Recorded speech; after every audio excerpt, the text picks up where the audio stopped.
Let's go, Brandon. I agree.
Come on, man.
The key to success is developers, developers, developers, developers, developers, developers. Developers, developers, developers, developers, developers, developers, developers, developers.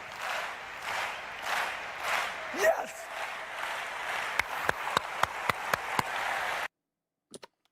Yes! Everything is alright.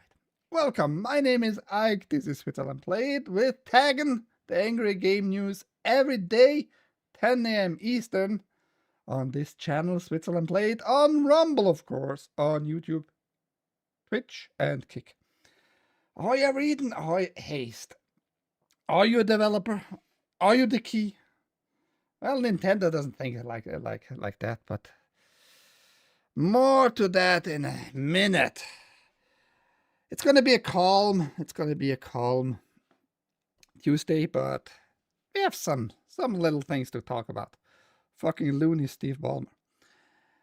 Yeah, he was a loony. He still probably is a loony, but he's a very, very rich loony. A very fucking rich loony. Being for a decade CEO of Microsoft, made a lot of money. He probably has still many stocks in Microsoft. Making money on a daily basis. Maybe not so much anymore. The last 2 years, maybe. I don't fucking know. But maybe it's going very well for Microsoft still.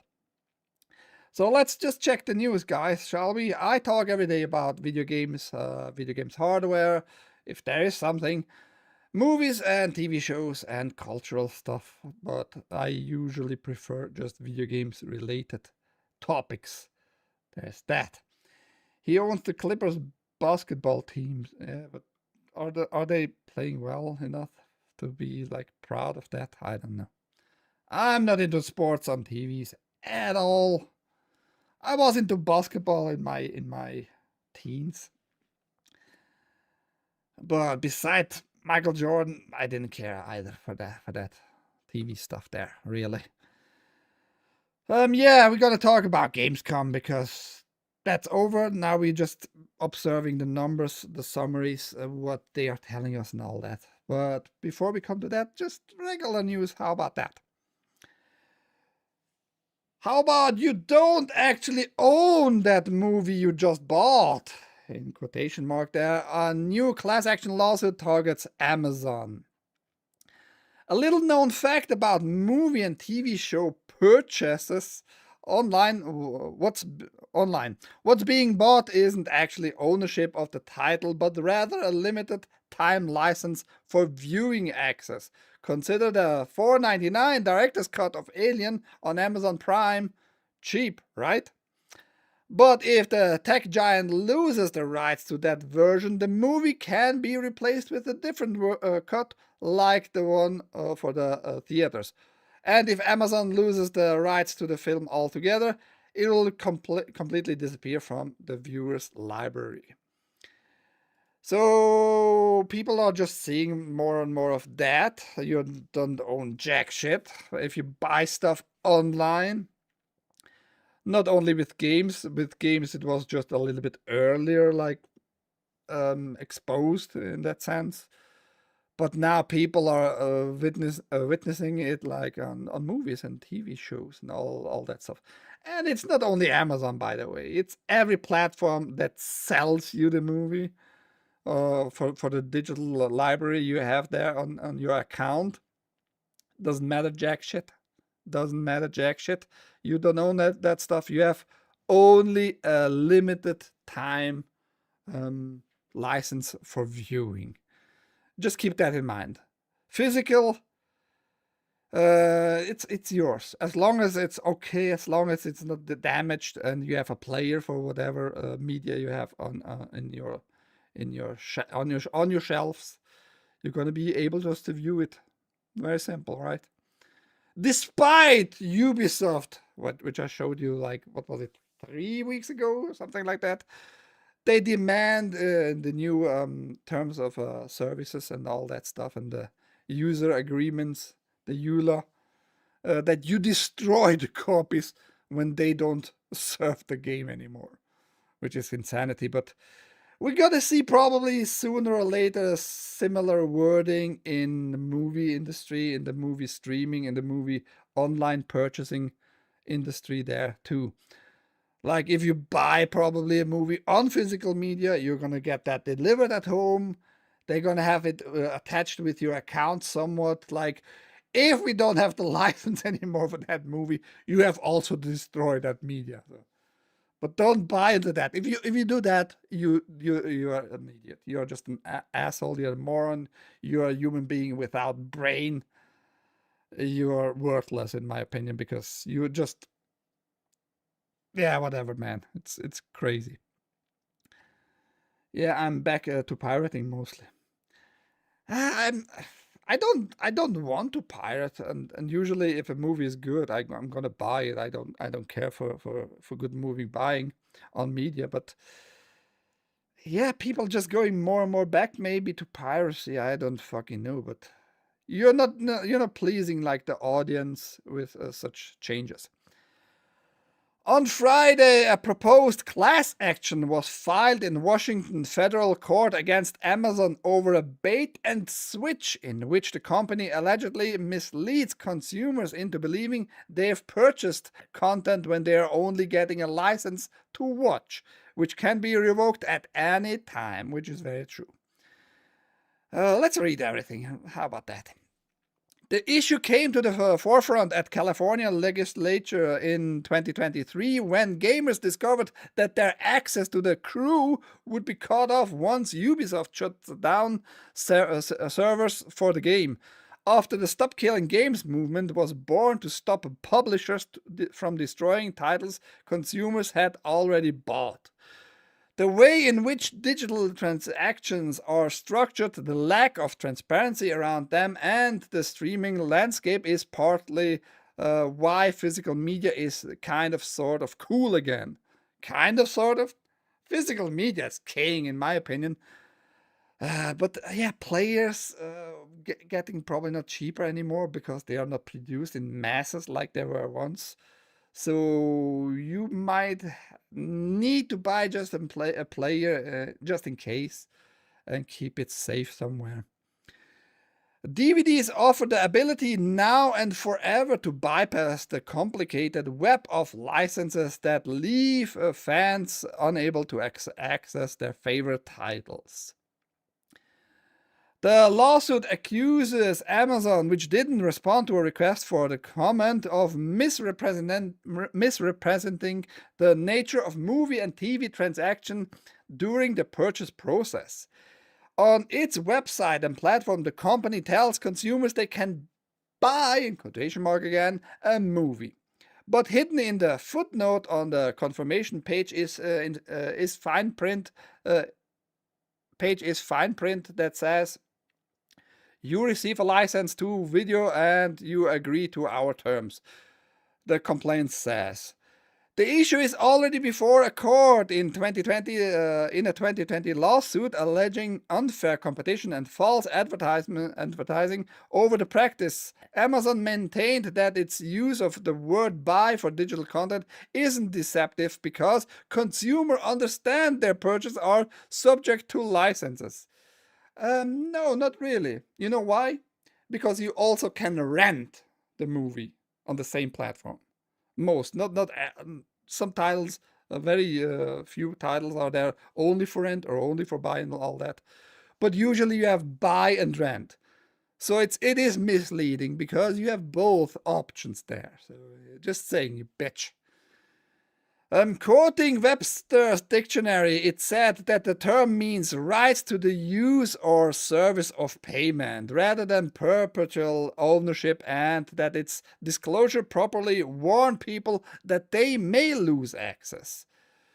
I mean, they have a little case there if you go with the very dictionary terms and quoting that.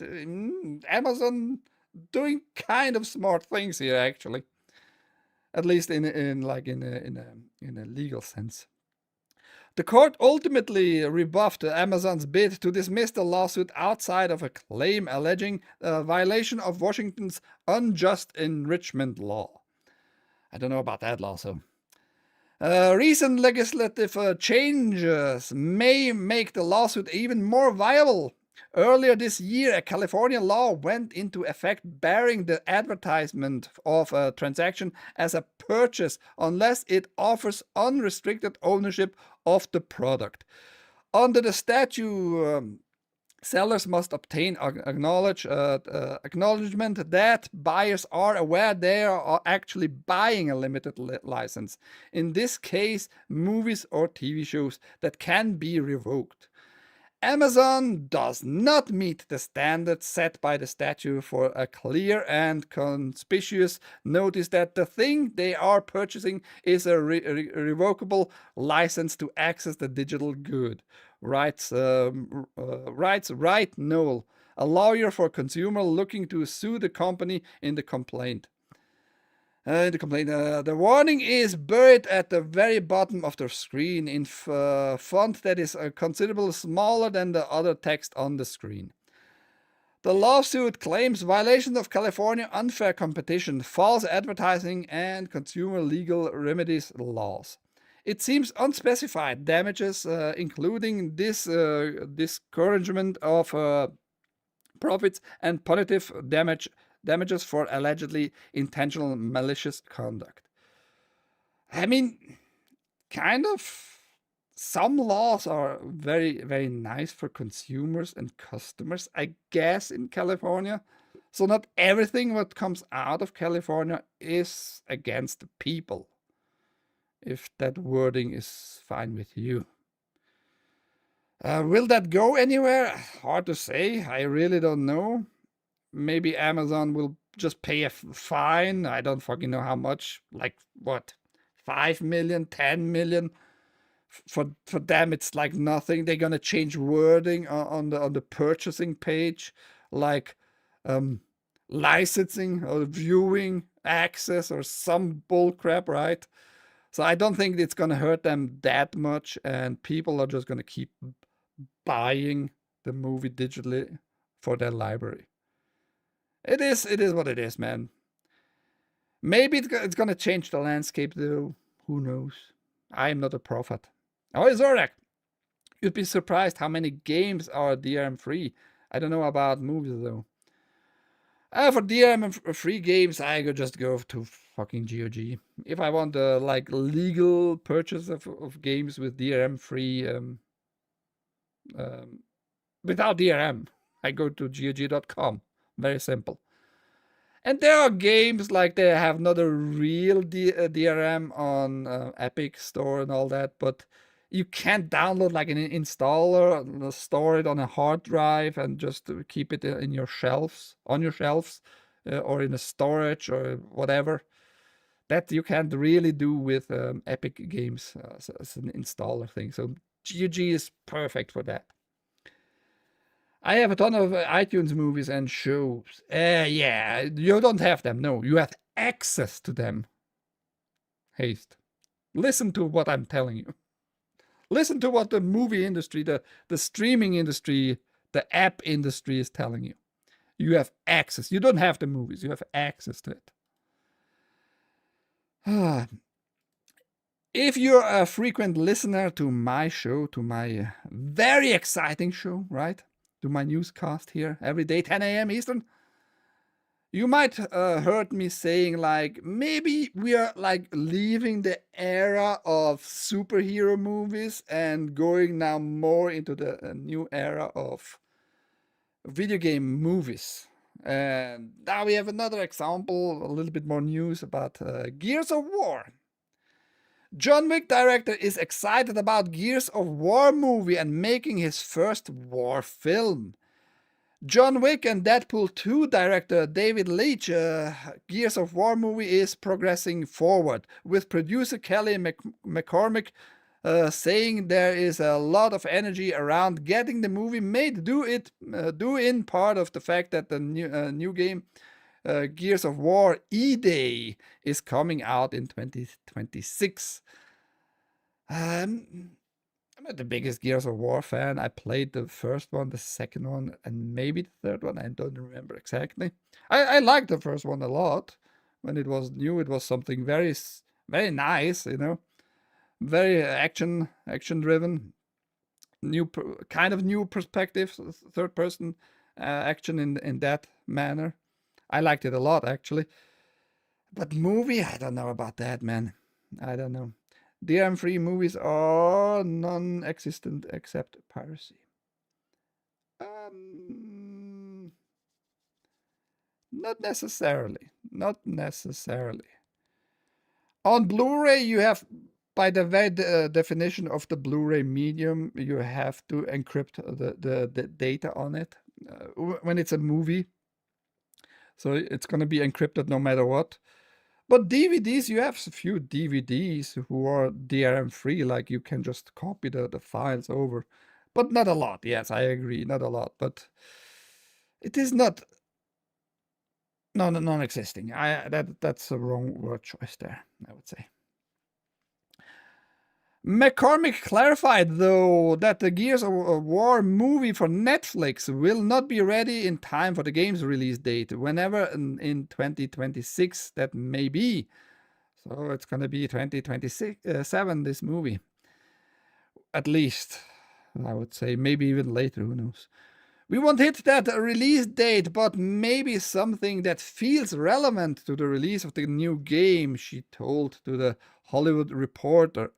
McCormick and Leitch are married and run the production company 87 North together. She added that Leitch is excited to make the Gears of War movie because it's a genre he hasn't done before. War. It's also a bit of sci-fi that Leitch will get to make in his own way, McCormick said. Leitch, a former stuntman who worked as Brad Pitt's double in in movies like Fight Club and Ocean's 11, directed 2014's John Wick with Chad Stahelski, but was not credited to the Hollywood rules. I don't know about that rule. Does that mean you can't have two directors? What about if you're brothers? Are you allowed to direct together as brothers? Or is it just like name-wise? You have only one name? Like the Duffer brothers or the Wachowski sisters now? Crazy.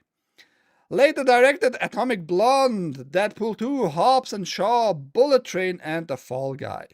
Bullet Train, by the way, if you never saw that, you missed. It's a very good movie, very entertaining, very good written, nice characters overall. Go watch it. If you never watched Bullet Train, you missed a lot. As for Stahelski, he's making movies based on the video games Ghost of Tsushima and Rainbow Six.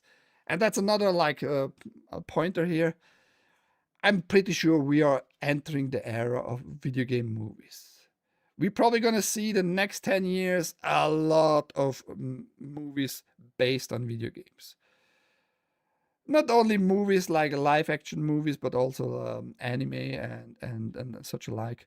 For example, we're going to get very soon, or maybe it started already, I don't remember exactly, Splinter Cell, the animated show. We're going to see a lot more. I'm pretty sure about that. The Gears of War movie's latest script is being written by John Spice or whatever, who's previously wrote Prometheus, Doctor Strange, and Passengers, along with Dune 1 and 2. So high class, I guess, writer there, somewhat. There isn't much known about the Gears of War movie, but the game's official social media account reacted to the Hollywood Reporter interview, writing, "Oh hell yeah, this my kind of shit." Gears of War seemingly won't be Leach's next film, so no one should expect it to come out soon.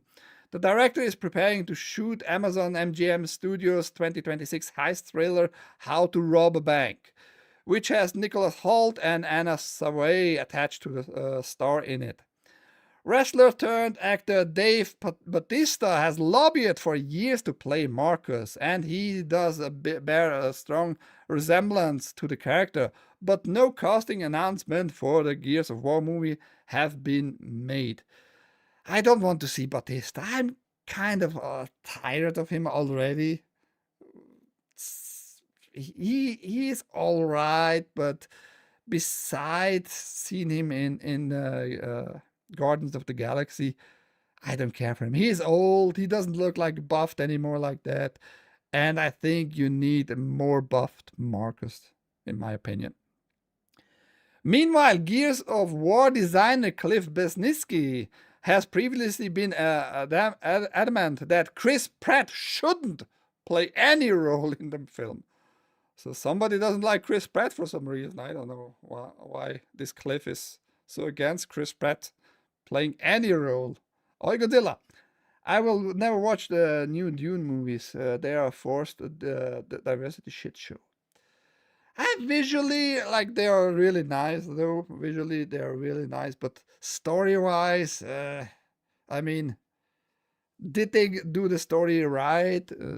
You tell me if you read the books in that sense. I'm okay with the 1987 original movie.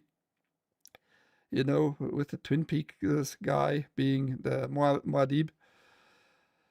And I actually like a lot the TV movies, which came out in 1999 and 2000, I think.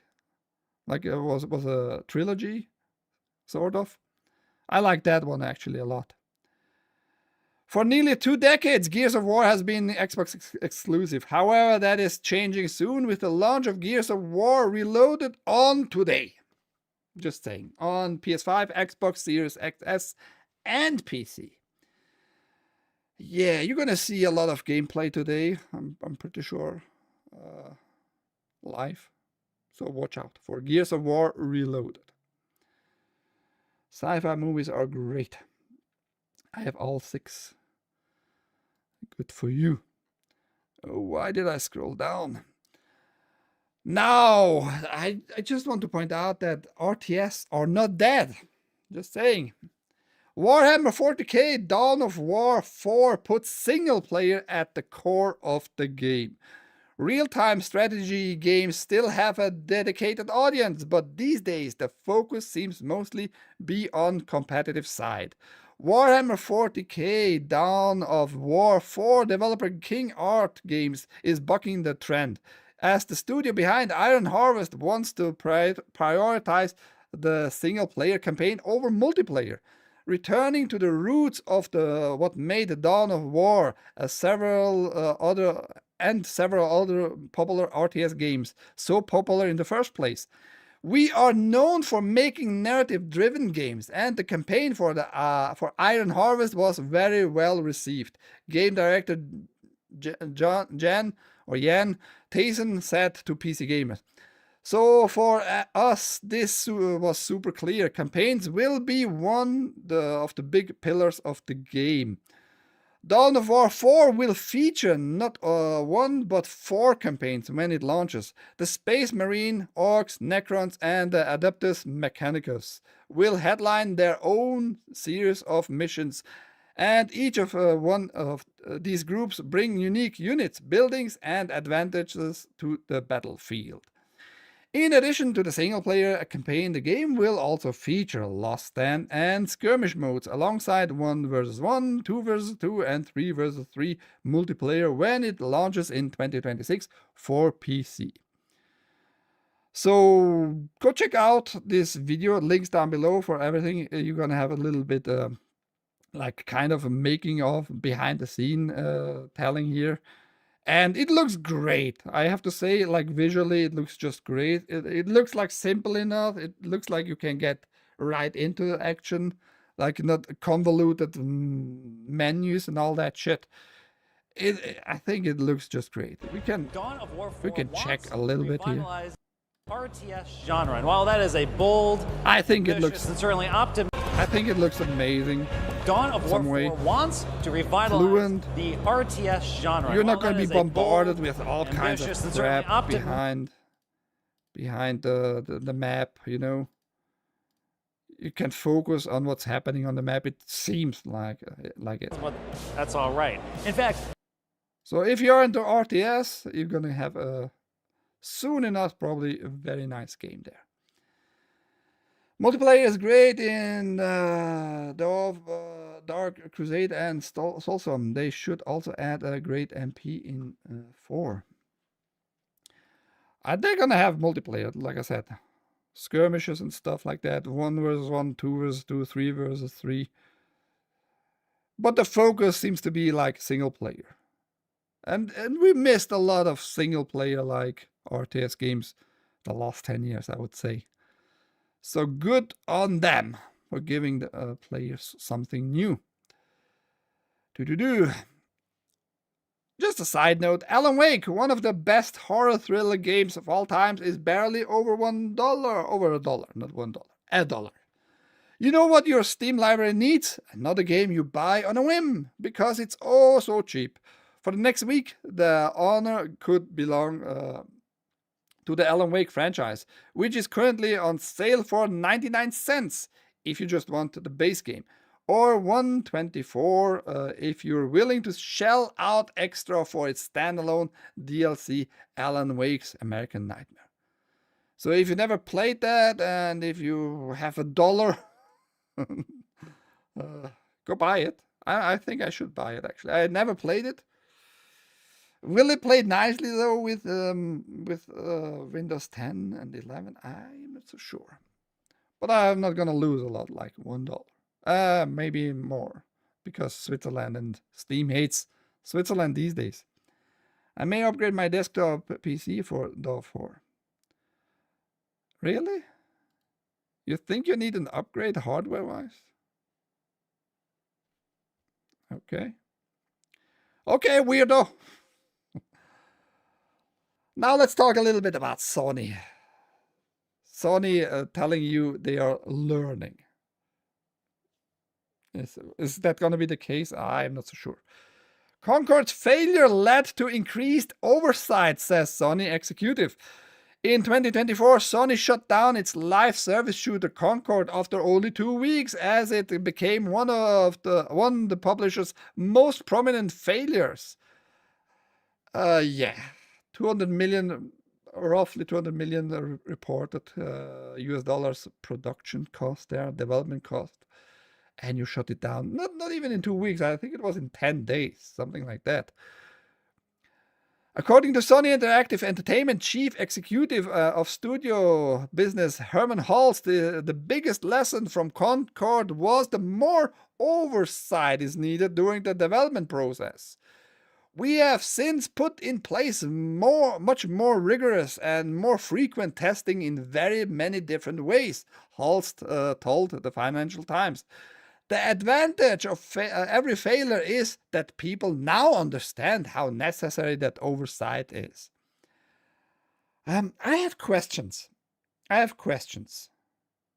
Okay, let me read the next two paragraphs here. Holst went on to explain that he wants Sony's PlayStation Studios to make big swings when conceived future franchises. However, he would also like to catch the failures before they launch. I don't want teams to always play it safe, noted Holst, but I would like for us, when we fail, to fail early and cheaply. So I have questions. Does that mean you just bought the studio? What was the studio called? Firewalk Studios. Firewalk Studios made up by ex-Bungie's and Activision people. Never released a game, really. Also acquired by Sony shortly after established. It was bought up in 2023 or 2. In the same time frame like Bungie itself was acquired by Sony. So you just bought those studios, Sony? I didn't check how much they got it Firewalk Studios for. You just bought them, said yeah, just do your thing. We gotta trust you completely. We never gonna take a look on the product. Never. For the whole 8 years. Just do your thing, and we're just gonna release it without checking it first. Never ever. Really, Sony. I think you think that people are that stupid and believe such stupid sentence there. There's no fucking way you buy just studios, give them money, they do the development for 8 years, and you never look over their shoulders to check it out. Oh, you made a really disgusting looking freak in the game for DEI only, for DEI purposes only, and at release date you witness like the rest of the world. Really, that's what Sony tries to tell us. At least the Holst guy is telling us here. So that's a bunch of bullshit. You're telling us bullshit again, and you obviously didn't learn, because after the failure of Concord, there was this marathon thing going on. You never looked over their shoulders either. So you didn't learn shit. Either you didn't learn shit or you still keep lying. So, yeah.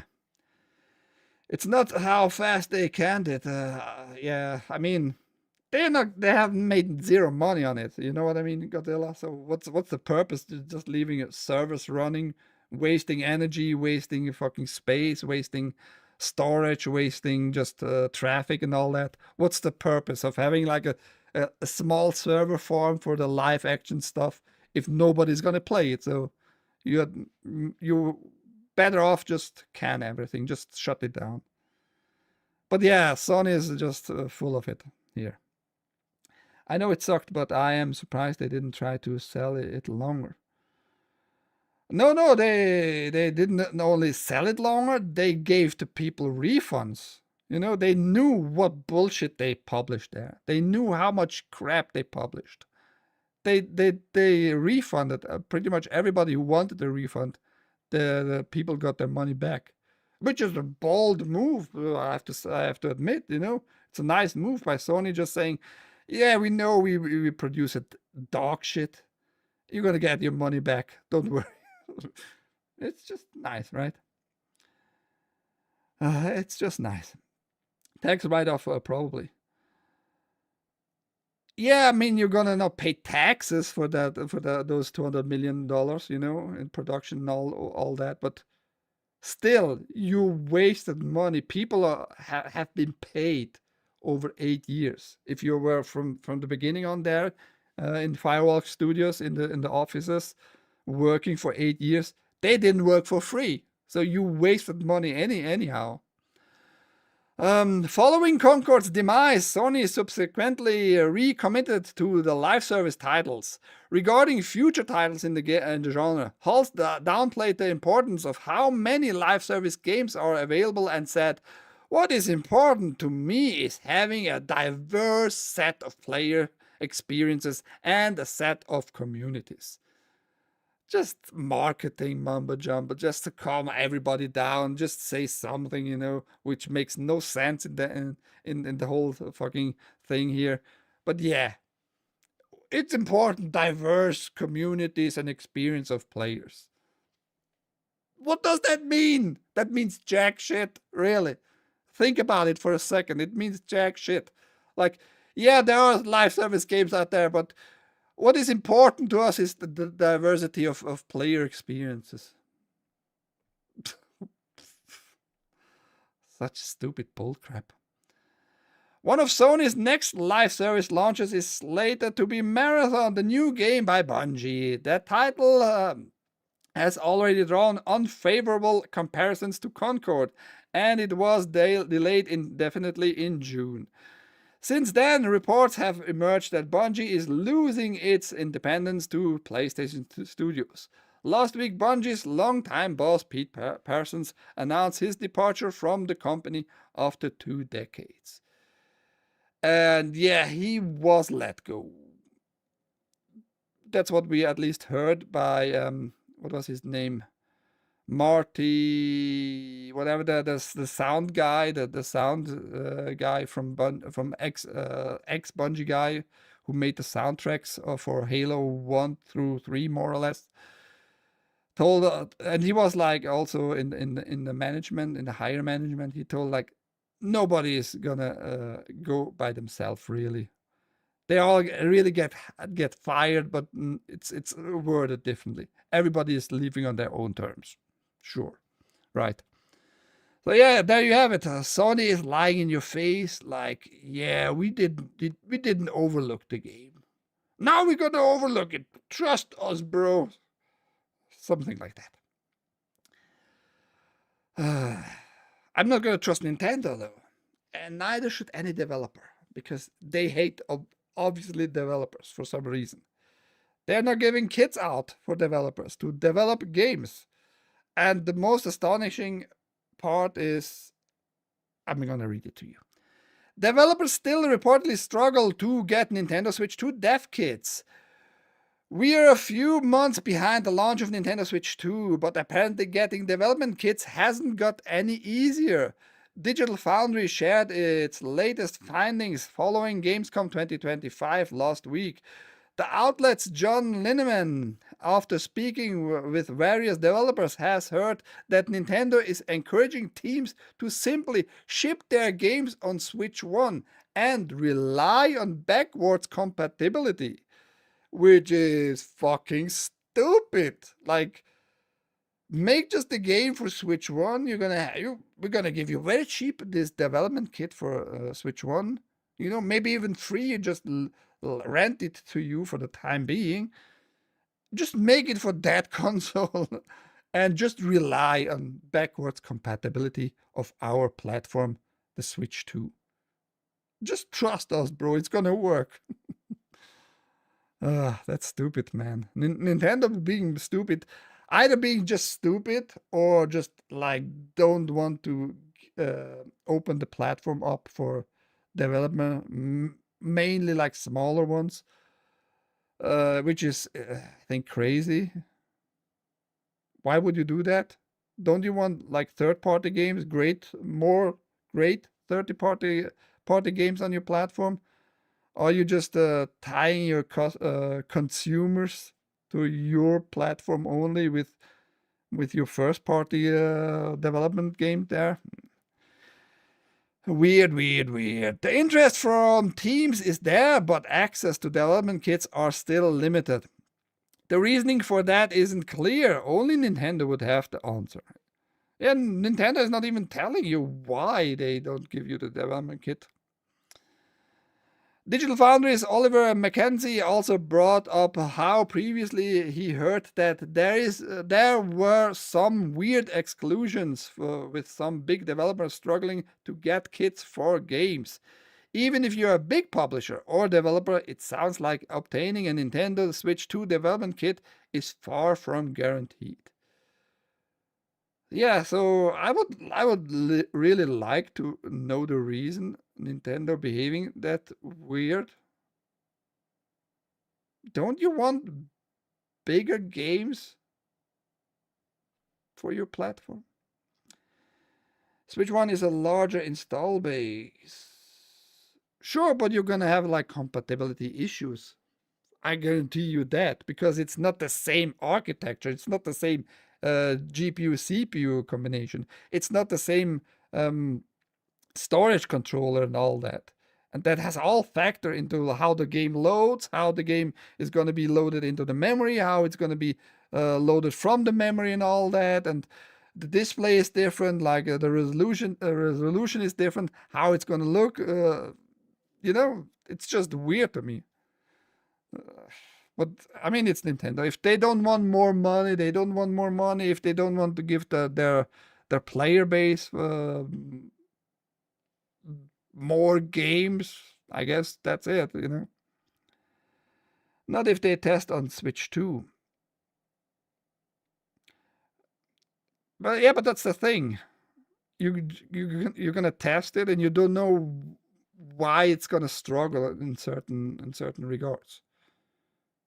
You just can assume. I mean, of course, if you're a good developer, you know better where it's gonna struggle, where is the bottleneck of certain stuff, right? But still, you need to have it to develop on that system you're gonna publish it on. I'm just saying. Oh yeah, it's my junk. Well, how are you doing? Canadian in the house. Yeah, that's just weird to me. I think Nintendo is being stupid and restrictive for no good reason, really. Are they afraid of the development kits gonna be sold on eBay? Or I just don't understand it. I think it's a stupid decision, and they don't give you answers. They don't give you answers. Hideo Kojima, who turned 62 2 days ago on the 24th, says he's already written a concept of Death Stranding 3, but he wants someone else to make it. Hideo Kojima has a concept for Death Stranding 3 in his back pocket, but he doesn't want to make it himself. Of course, Death Stranding 2 just released in June and is one of the best games of 2025, which means a potential Death Stranding 3 would be years away from seeing the light of day. But that hasn't stopped Kojima from working up a blueprint for the sequel.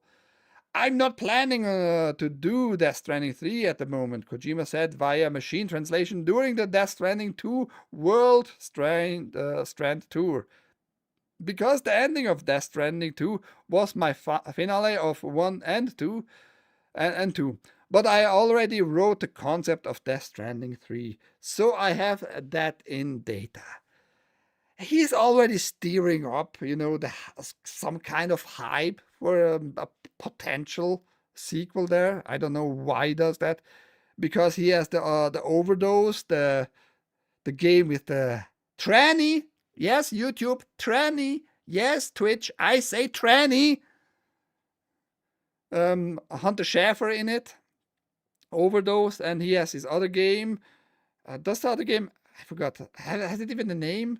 But he has also the concept already for that game in his back pocket too. But he has not written really anything down for that one. So it's Kojima. It's being Kojima. It's just weird. He is becoming more and more annoying, man. I'm telling you. Watch out for this guy. He's full of himself. He likes his farts a lot. Let's put it that way. Nintendo is anal about stuff. Yeah, but they weren't super anal with the Switch 1 kit. At least I don't remember they were super anal with that one. More restrictive than the previous consoles, but not as restrictive. So I don't know what's going on with Nintendo. Prevent Switch 2 eShop slop from showing up at least.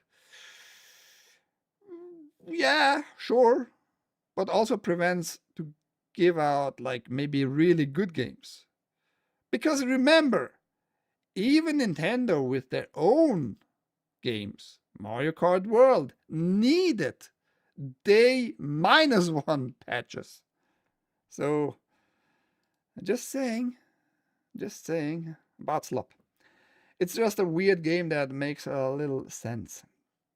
Dancing AI robot that turns into a black man. Weird. Alright, Blues Nut. Work, lurk. No problem. Good to see you in the chat. Alright, Beemo farts in the chat. What a disgusting guy. Beemo farts in the chat. Why are you such a disgusting guy, Beemo? And he farted on you guys. Fart back, at least. In his general direction. Little side note, because reasons. Someone recreated all of Robocop as the Cracker Barrel logo. It's nothing of importance. I just find it weird why somebody would do that.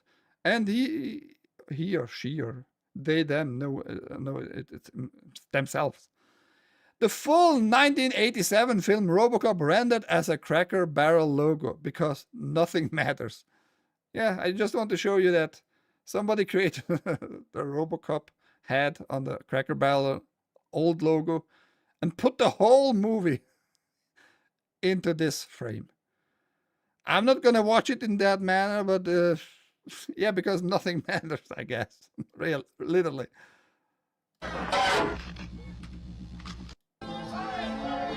And you're gonna see the whole movie in this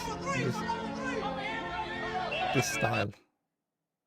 Link down below if you have no regard for quality, if you don't care for quality, if you don't have colors in your eyes, if you are colorblind, that might be the perfect thing for you. I just find it weird, but I found it also like worth notable to you guys. Watch the movie in this style. Cracker Barrel. Cracker Barrel. I buy that for $1.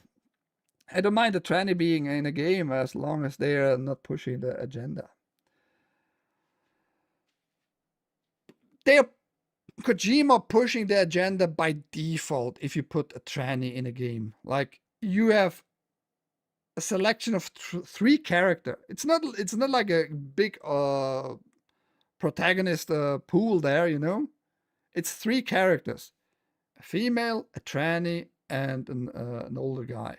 An older dude.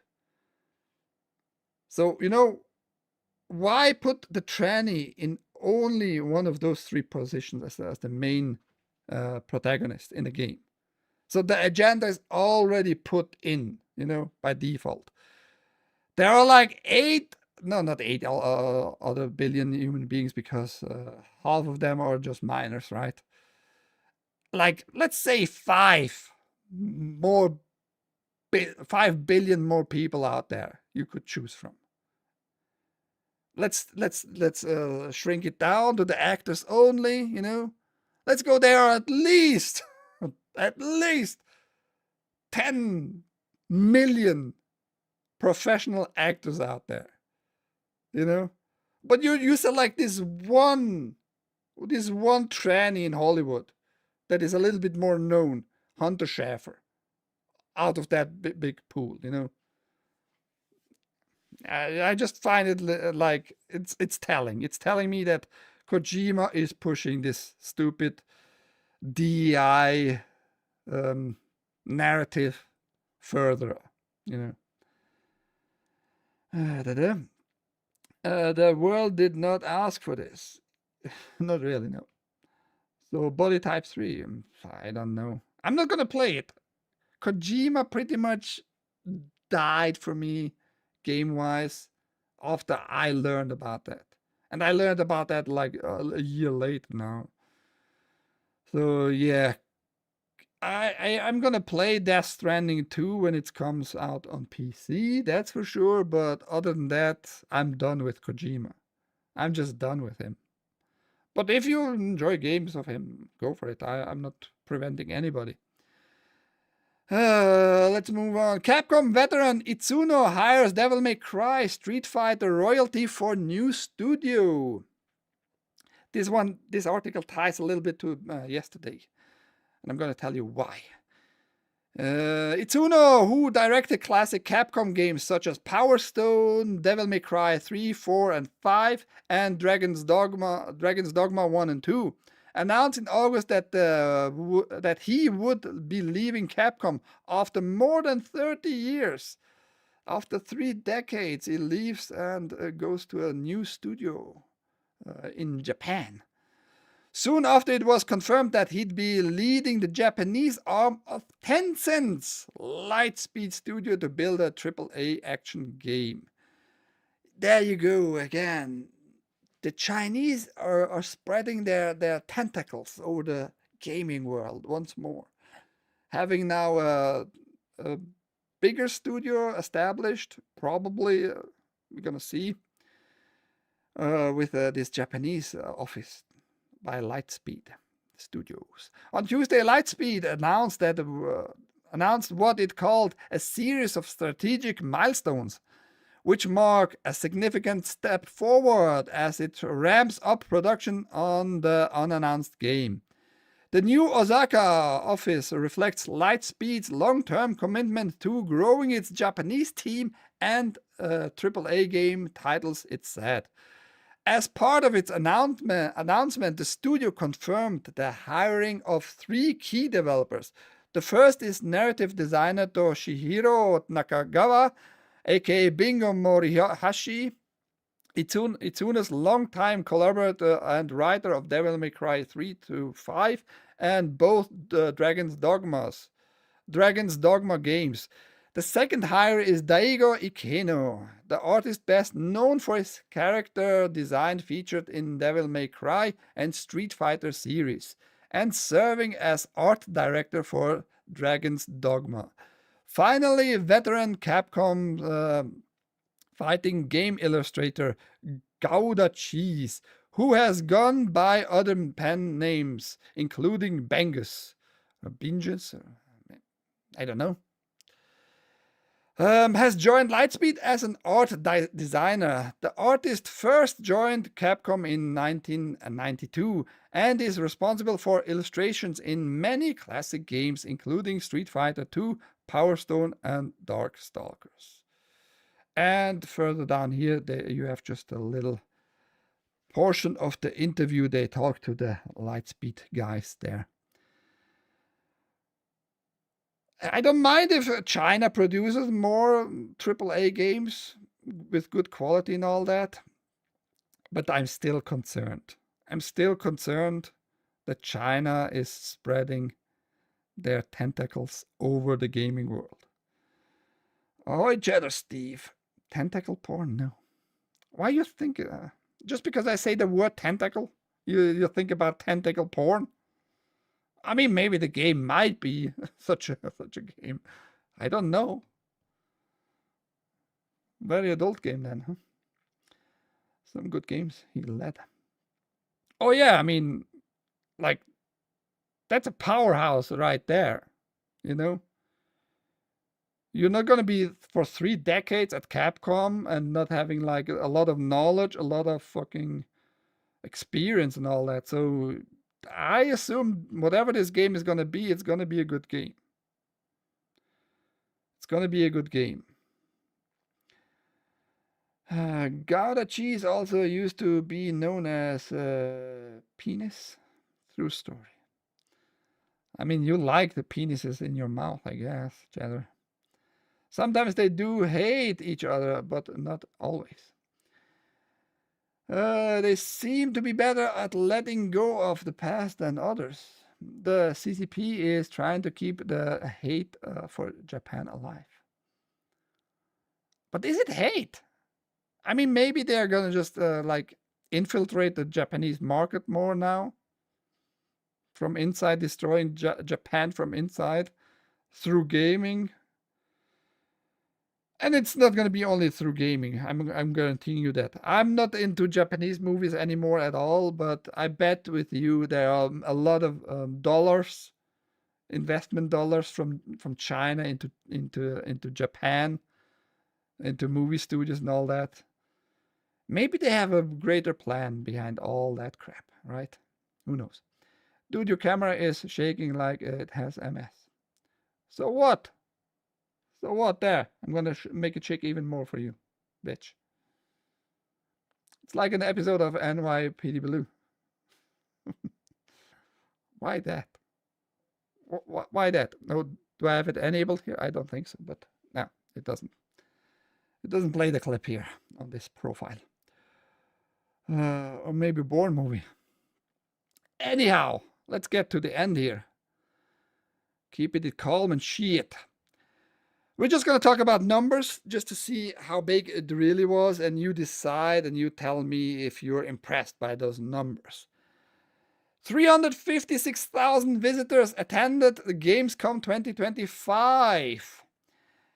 Attendance for Gamescom 2025 broke records last week, increasing 6.5% to 357,000 visitors from 128 countries. You're very specific there with the countries. That's a lot of countries too, by the way. We have 192 countries, official nations, you know. So I don't know how you really managed to count that, and did everybody tell you? Probably not. But yeah, that's a lot of countries. There was an additional hall for entertainment area this year, alongside a larger indie area and expanded outdoor spaces. Last year saw 335,000 in-person visitors at Köln Messe. Gamescom 2025 welcomed a total of 1,568 exhibitors from 72 countries, marking a foreign share of 70%. There were 40 pavilions representing 35 countries, with Thailand, Dubai, and Kyrgyzstan hosting booths for the first time. As for trade visitors, 34,000 people attended the event, with the strongest growth from the US, China, Canada, and Japan. The event's organizers also shared growth from its digital content, with more than 630 million viewers watching Gamescom content on Saturday evening, and 105% increase compared to 2024. That's a lot of fucking viewers, and I think that's not the true numbers. Just saying. You're telling me here, like roughly 8% of the world population watched your stuff online. Really? Like 8%. At least 8% watched your stuff globally. Come on, man. You know, man. Come on, man. Come on, man. Sounds like Rumble numbers here. Viewer numbers. 72 millions of these viewers watched Gamescom opening night live, which was the most watched event in its 7-year history. Gamescom 2025 sets new standards, said German Games Industry Association Managing Director Felix Falk. Bigger, more diverse, and more international than ever before, the most important festival of gaming culture underscores the positive force that games, the industry, and the global community represent. Gerald Böse added, Böse means evil. So that's why I titled it Evil Inside Gamescom. And it's just literally the name Böse means evil. Added, Gamescom 2025 has once again set a new standard for large-scale international events. Gamescom combines business and entertainment like no other event worldwide, as shown by the 1,568 exhibitors spread across 233,000 square meters of gross exhibition space. Yeah, I mean, I didn't check it up. I didn't look it up and just checked the numbers. I'm kind of saddened that E3 is gone forever. They should bring it back because I think E3 was bigger. I think E3 was bigger always than the Gamescom will ever become, probably. I'm not sure, but E3 felt like more impactful. E3, I think, had more stuff to give to you. Got to jump for a call. See you later. It's okay, Haste. Have a good one. He always jumps on the hour. I think he's betraying me, though. I think he's watching a different show. Geeks and Gamer, which is going to start in 5 minutes or so. And yeah, thank you for being here. Haste, good to see you always. Facts sake, let's choose a random fact that sounds big and impressive. Made a colon messy this morning. Good to know, Cheddar Steve. Well, you're in luck. IGE is sponsored by Swiss Super Blow cereal. Don't play into Cheddar Steve stuff. Arch my junk. It's gonna be messy for you too. Okay. Yeah.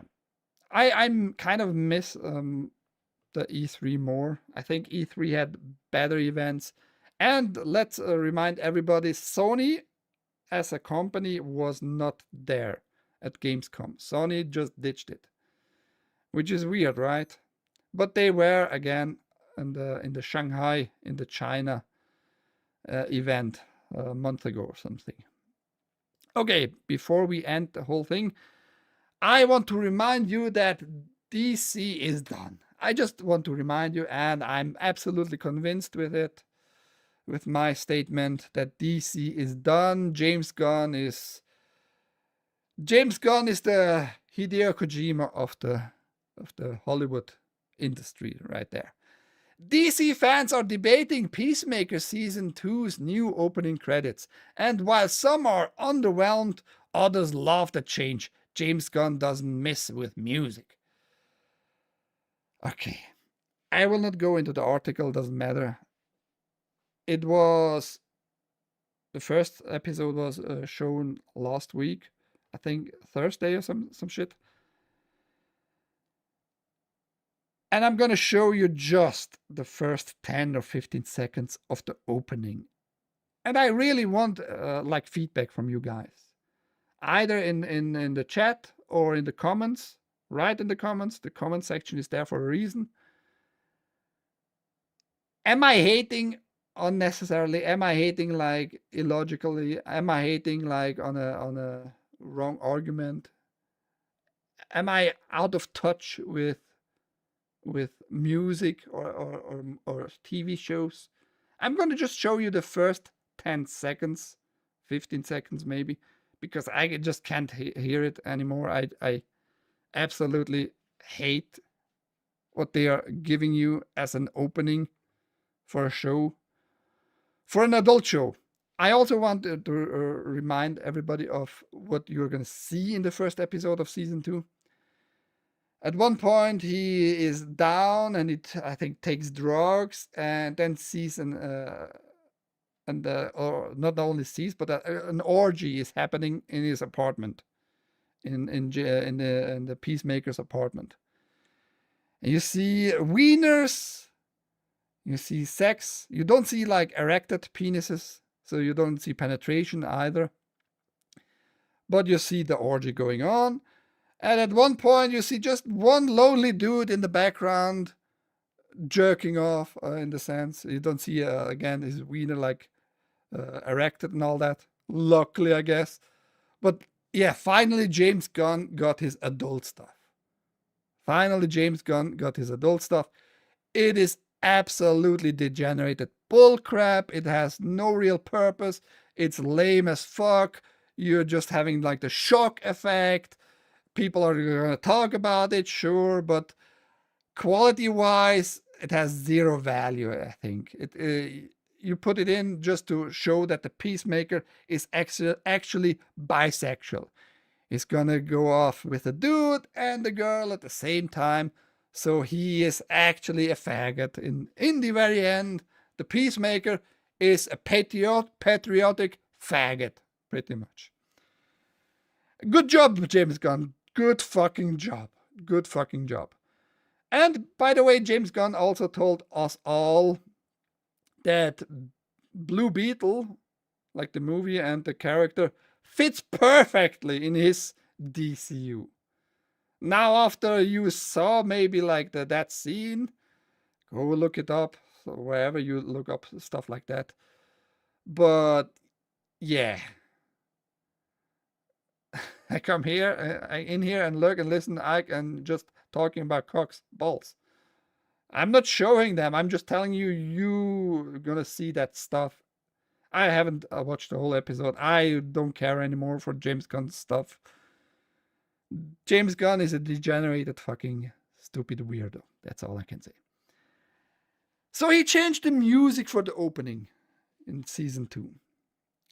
And you again, tell me please if you love it or hate it, or if I'm unreasonably hating on this one.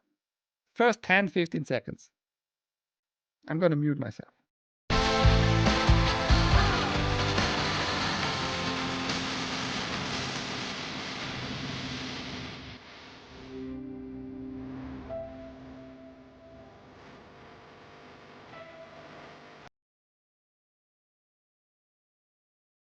There. That's the opening for the show. Really, whatever, man. All those neon lights, looks very colorful, very rainbowish. Dancing scene and all that. I don't fucking know, man. It is just so faggot. It is just so gay. The voices don't work on the newscast blues.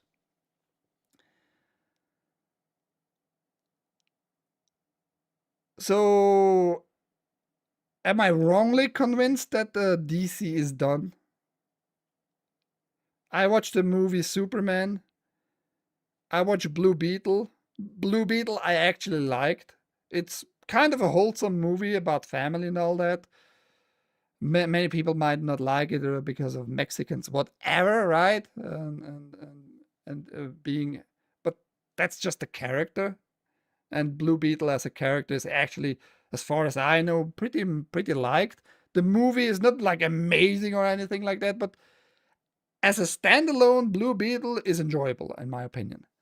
But now James Gunn wants to include that character in this weird world where you're gonna see like adult content with wieners, balls, and tits and all. I don't mind the tits, by the way, if they are female. But it's just fucked up, man. It's all fucked up. DC is, I'm absolutely convinced, super done.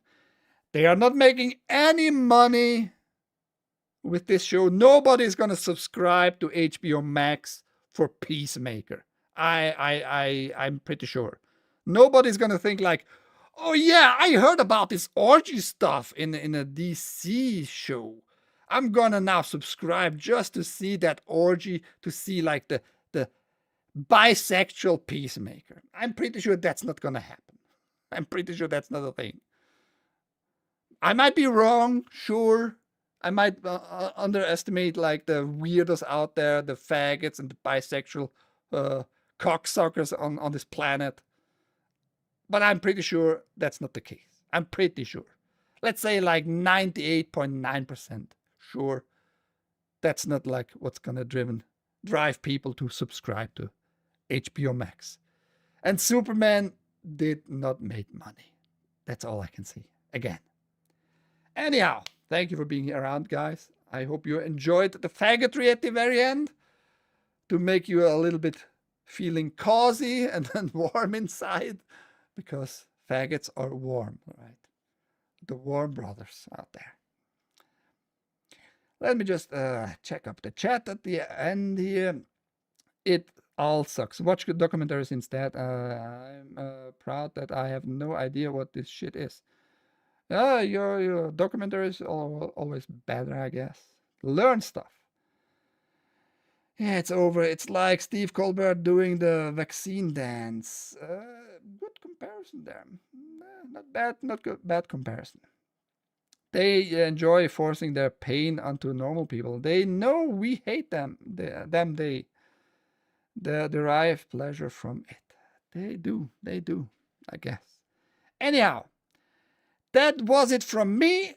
I hope you got something out of this news as usual. I hope you enjoy the rest of your day, wherever that might be, what time that might be. Morning, evening, afternoon, night, right? Ever eaten, night. Don't stay up too late, ever eaten. Aussie. Now she's gonna think the whole night about tentacle porn, I'm betting with you. Next news, as usual, 10 a.m. Eastern every day, Monday through Friday. I think I didn't miss any day so far. Yesterday was pretty close. I'm just telling you, it was pretty close.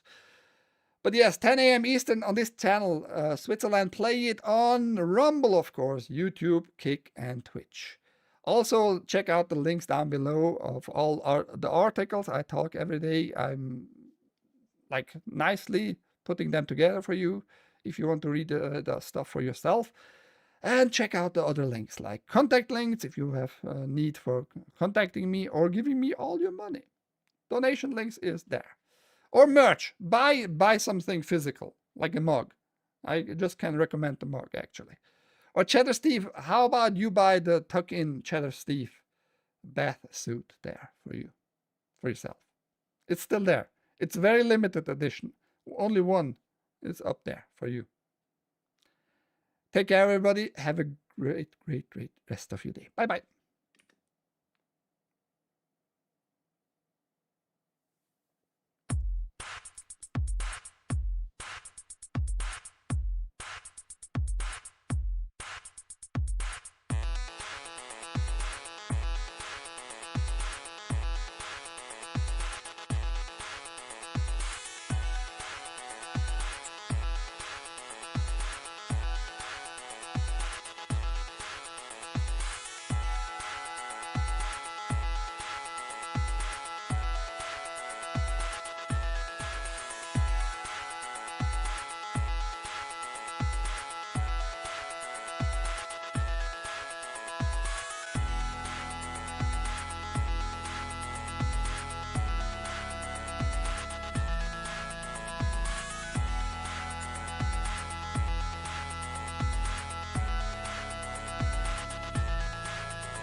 Black girl magic.